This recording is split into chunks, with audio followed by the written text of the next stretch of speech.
Hey, what's up everybody? Chris here, and today I'm concluding my review series of the Child's Play franchise, leading up to the release of the new movie, which comes out today, or really I guess released last night. I have not seen it yet, but I am going to see it soon, and I'll do a review of that.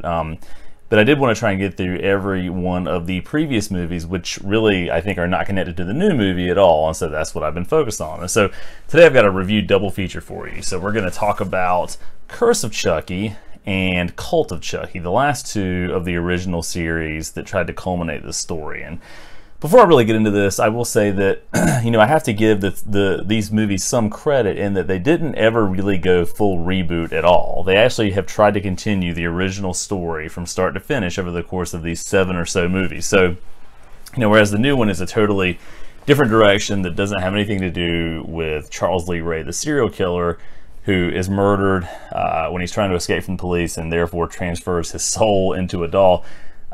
These movies do continue that story and in a certain way kind of conclude it, but not really. I mean, you can tell, I think, with Cult of Chucky that they thought maybe they would be able to do something low budget, though it may have been, to try and keep that going, but they just never got that chance, I don't think. Who knows what will happen down the road, and I think it depends partially on the success of the new movie, the reboot, but I think for all intents and purposes, the old movies are done, basically. So let's start with Curse of Chucky, which is the penultimate of the original franchise, the penultimate movie of the original franchise. And in a lot of ways, it goes back to the roots of the original movie. It's set in one location in a house.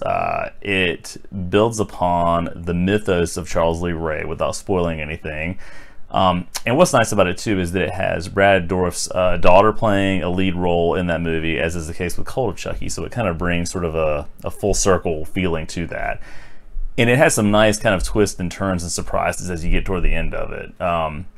Without getting into a whole lot of details and spoiling anything, I will say that this overall was a solid to good entry in the franchise.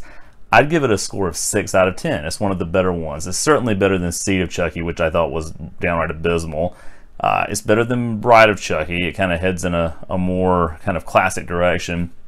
There are some framing things with it in terms of the directing of the movie and some other choices that I think are a little bit questionable, but overall, I liked what they did with it. I thought it was, pretty entertaining. So 6 out of 10 for Curse of Chucky.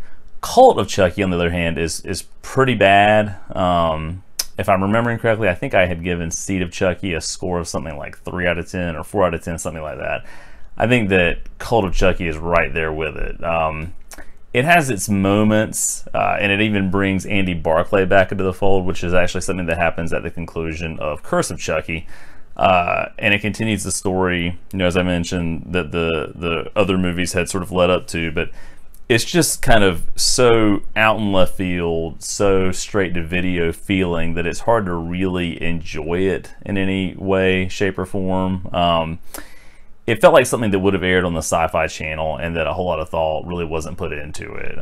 Again, it's got its moments, but it really ends with Charles Lee Ray actually transferring his consciousness or his soul into another human being. And again, I don't want to spoil that too much, but that's sort of where the series ends after years and years or decades of sort of building to that point. So, looking back at the series overall and the Blu-ray collection, which I was doing these reviews based on, what would I give it? I would say overall as a series, it probably stands at about a 6 or 7 out of 10, maybe a 6.5 if I have to sort of split the difference. I would say that if you've never seen any of these movies, the original is a must-see. Child's Play 2 is really good. The third one's pretty solid. And I would say that Curse of Chucky, the next to last one of the original run, is also pretty good. But if you could only pick one, go with the original. That's probably all you'll need to have seen to maybe catch some of the end references that are probably going to be in the remake that just is now released. So that would be my recommendation. So overall, a solid horror franchise.